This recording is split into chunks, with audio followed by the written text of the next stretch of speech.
కజ్జికాయలు ఎలా చేయాలో చూద్దాం రండి. ఓ పావు కప్పు వరకు నేను ఇక్కడ బొంబాయి రవ్వను తీసుకున్నాను. ఆ తర్వాత 1 కప్పు వరకు మైదా పిండి వేసేసాను.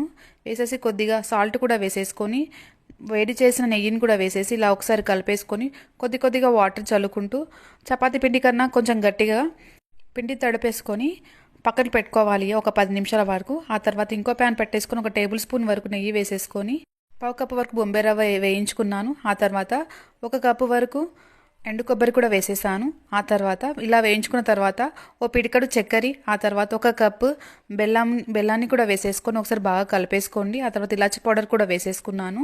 ఇప్పుడు పిండిని చిన్న చిన్న పూరీలాగా చేసేసుకొని ముందుగా చేసి పెట్టుకున్న మన స్టఫింగ్ కూడా ఇందులో పెట్టేసేయాలండి. పెట్టేసి అంచులను కొద్దిగా వాటర్ అనేది తడుపుకుంటూ ఇలా మంచిగా గట్టిగా ఫోల్డ్ చేసేసుకోవాలి. ఎక్కడ కూడా ఏం లీకేజ్ ఏం కావకుండా. ఆ వేడి నూనెలో డీప్ ఫ్రై చేసుకుంటే సరిపోతుందండి.